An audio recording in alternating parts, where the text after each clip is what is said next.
Alright guys, I'm just going to talk a little bit about our uh, default on rifle rounds. So as you're coming out of spawn, we're going to want to break all the windows there every single round because that is just going to make sure that the other team isn't going to hear our take coming until it's too late. Because if you have to break the windows right before you throw the util, then they're going to know it's coming. Uh, Here's a top mini smoke. This should be thrown on, I think, majority of the rounds. There are deeper outside smokes from a bunch of different spots, but the mini smoke is probably the most versatile smoke. You can throw uh, deep smokes here, you can throw cross smokes here and here. Or you can just kind of lurk up close mini, hold garage, and play it that way. So the mini smoke, almost every round, it'll be thrown by one of the outside guys. The two inner guys, whoever is in lobby or going towards ramp, they will probably drop their smokes. Most of the time, one of them can easily drop their smoke. I'd say probably the lobby guy would drop his smoke. Ramp, you might be able to use the smoke for some sort of ramp take, but yeah, so that's kind of what we're doing. We're doing one ramp, one lobby.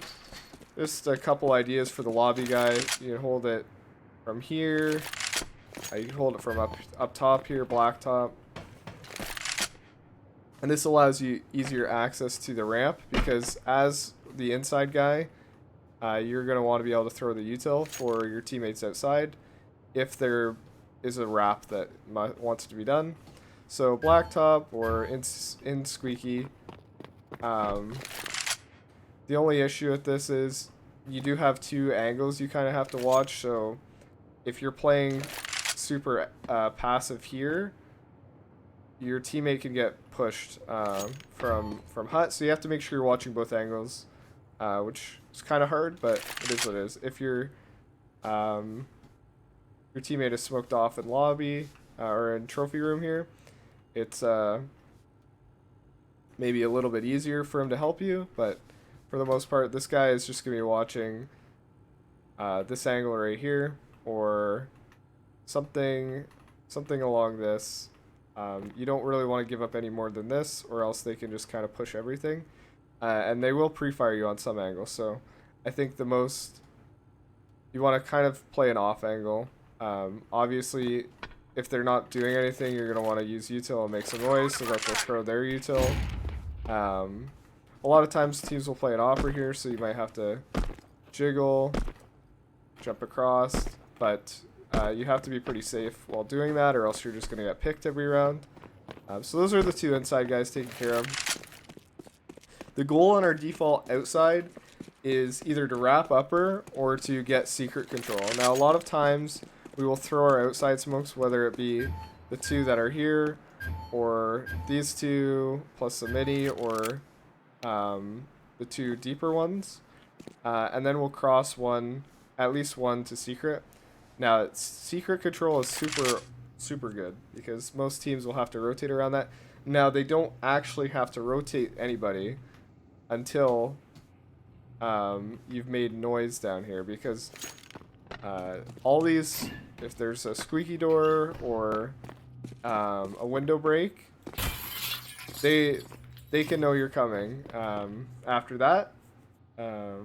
But you could also make that noise, which I do a lot of the times when I'm down here, and then just come and hold the vent drop, because a lot of times people rotate down vent because they hear that noise, and they won't do it safe enough, and so they'll just get instantly picked, and we've already got a pick back, and we have still lower control. The other team doesn't know where we're at. We could have had 5 people down here. We could have had 1 person. They just know 1 person was holding vent, and they lost all the control. Now, at this point, the ramp guy is going to have to rotate down.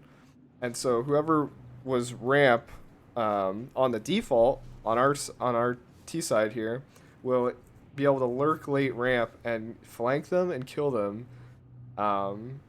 pretty easily because they'll be focused on the util that's being thrown here. So yeah, just kind of something that we can do. Basically, we need 3 guys outside because a lot of teams will spend at least 2 people outside, and they can get pretty aggro up here. A couple more bits of util to help out with this.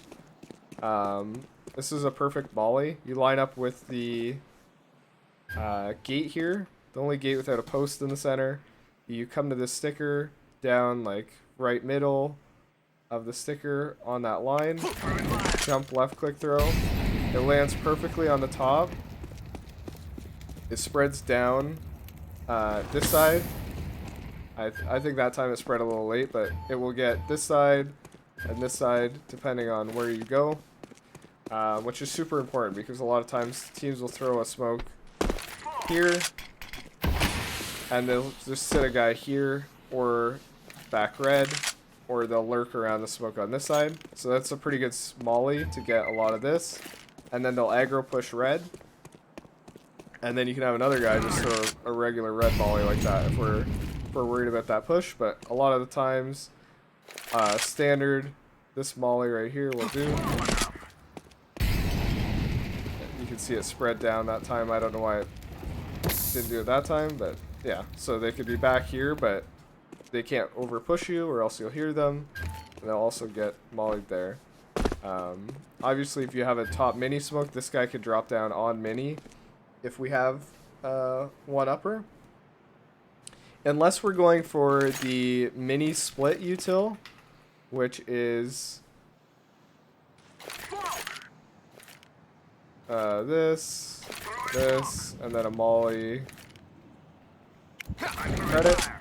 Unless we're going for this specifically, whoever has the best spawn for top silo out of the 3 people that go outside should be going top silo, because a lot of times, if I don't suck at jumping, a lot of times people will run red and you'll be able to catch them or catch this cross for your teammate. And then if you've done that, then there's 2 down below. You can kind of go up around the side like this of Marshmallow and just hold secret. Because a lot of times, if we're taking outside really well, a lot of times we'll just send a guy secret instantly from lower. So this is a really good spot to help your teammates. You get mollies thrown in there. And yeah, that's kind of our default on T-side Nuke.